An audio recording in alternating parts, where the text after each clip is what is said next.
Oh, here we go with the clicker again.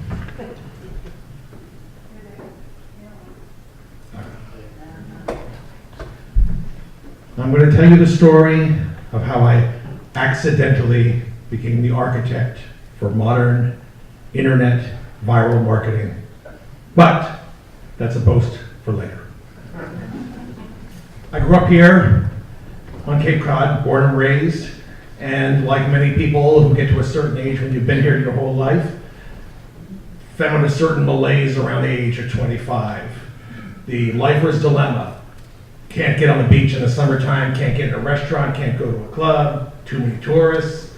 Boom, it closes down, winter comes, everybody goes to sleep. I wanted out, so I packed up my car with a girlfriend and I drove across country to California, where I stayed for 26 years. While I was there, I found other theater companies, as theater has been a passion in my entire life. And I did a lot of directing and such, but we had the same problems in California that we'd have here, which is to say space isn't readily available.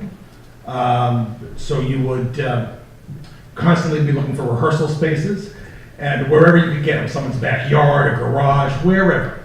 And I found comfort in my father's living room. My father had a very large living room, which to my delight also had a gigantic 70-inch television, which for me, to get off work and go to rehearsal, but get there early, get fed a meal, and just plop in front of the TV, watch movies, which is another one of my favorite things. And I would watch a lot of the independent film channel, which was barely, just barely scratching the surface at the time. It was a new channel. And I started watching a show called Split Screen. Where'd you go? Thank you. Split Screen was hosted by a gentleman named John Pearson, who was very well known in the independent film world. He started out as a booker, and then he started giving money and time to young filmmakers. And on this show, he would get in his camper and go across country and, fish out people in the independent film world.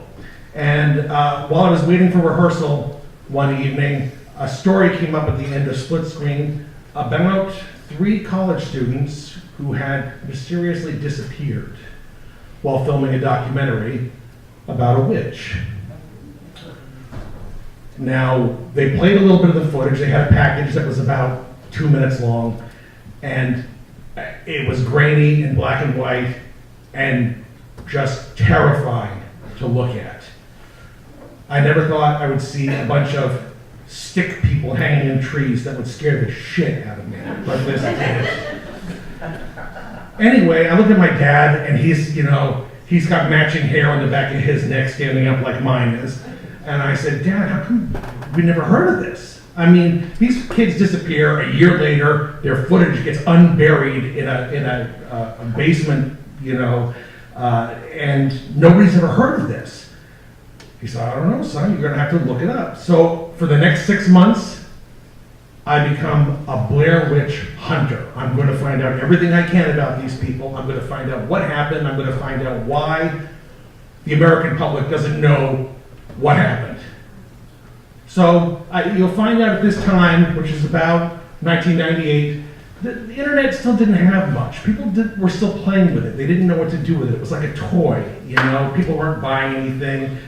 They were, it was a lot of porn. There was really not much of anything else. So you could go to the internet and you could look up the Boston Globe and get a headline, and that was about it.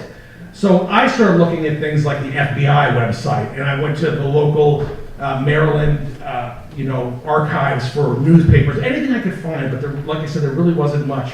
And then one day, out of the blue, I find this website, Haxon.com.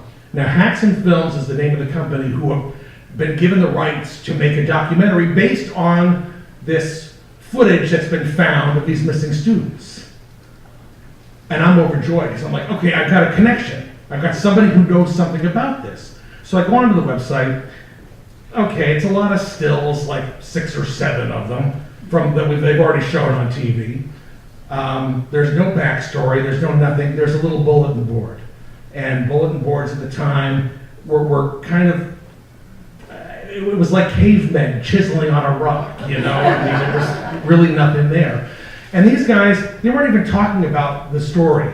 They were insulting each other and, you know, making fun and, you know, my brother's dumb, he does stupid things. And I'm like, what does this have to do with any of this?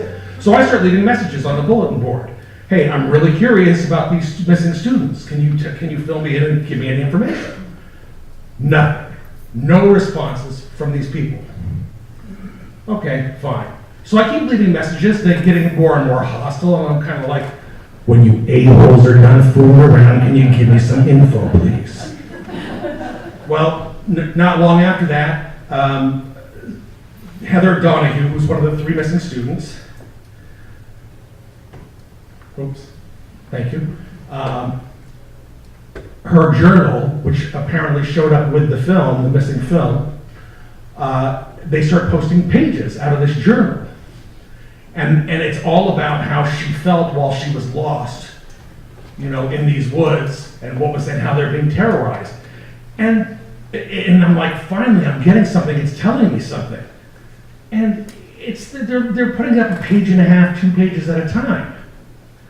Okay, so I go back to the bulletin board again. I'm frustrated, and they're still playing. You know, well, we've got a foosball table, and I beat you yesterday. And I'm like, hey. Wake up, more pages of the journal, give us more story. And so, okay, fine. More pages start coming up, but then one day out of the blue, I get an email. Nope, we're backwards. There it is. I get an email from Eduardo Sanchez. He's the giant guy. And Daniel Myrick is his partner on the other side. These are the 2 gents that directed this documentary. And sent me a message, and he says, "Are you enjoying reading the journal?" And I was like, "Well, I don't know if I'd call it enjoying. I'm getting information finally. Could you please speed up the pace, put more pages up?" And he says, "Dude, relax. We're just making a horror movie." What? It's not real. Are you fucking kidding me? It's not real? And I jumped up on a chair and I did a dance and I screamed and I threw my hands in the air and I said, "You guys are brilliant!" Oh my God. I said, "Do you know what you have here? That's unbelievable." I said, "I'm going to do whatever I can to help you. Whatever I can do, I'm going to do it for you." And the guy's like, "Yeah, okay, whatever. Whatever you want." So I start looking around and I find out there's a lot of free things on the internet back in the late 80s, like website space, which companies are giving away to attract more people to the internet. So I find a space that's not just giving away website space, they're giving website space, bulletin board space, chat room. I mean, it was all free. So I just, and I hate to use the term fan site because, first off, I haven't seen the movie, so it could be a big piece of crap, I don't know. Secondly, I was in my 30s and I'm like, I'm not going to lower myself. I'm going to call it a support site. This will be a Blair Witch support site. And I said, I got to do more to get the word out. So what I started doing was going through all these directories online and finding all of these film sites from all over the world. And I think I had amassed about 200 sites from all over the world. And I just started leaving messages.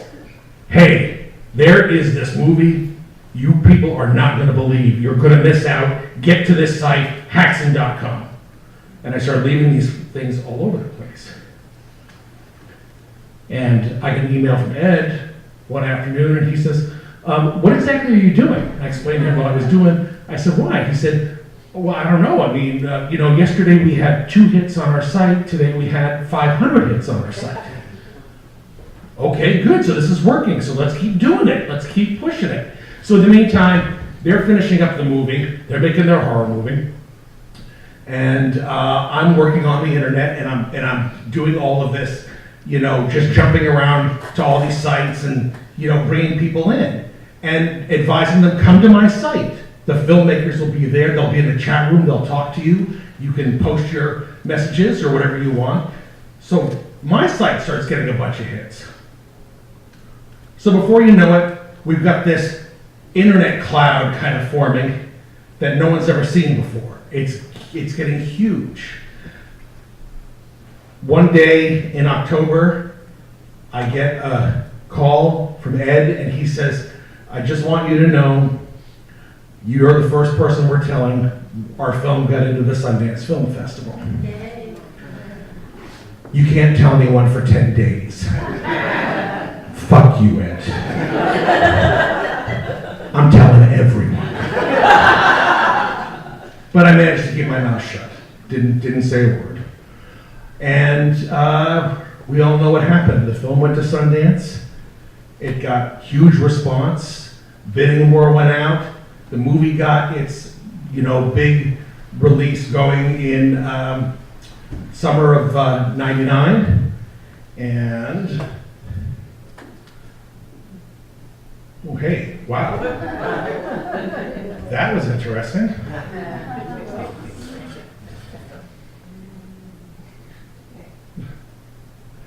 Right there. Thank you. It got noticed by every major magazine, and I started getting calls. I gave quotes to Newsweek, Boston Globe, Chicago Tribune, Entertainment Weekly, and all I kept thinking was, Warhol's looking at me and he says, you're the 15 minutes I was talking about. But this great success for this project for these guys was enormous. They took a film that ultimately cost them $44,000 to make, half their equipment returned to Best Buy in Circuit City. And when it was all said and done, the film grossed $240 million worldwide. I never saw a dime of that. But, fortunately, I got to be good friends with these guys. And a year later, they came back at me and they said, we want to make a movie with you. And for 2 years, we worked on a movie together. And Universal dumped us.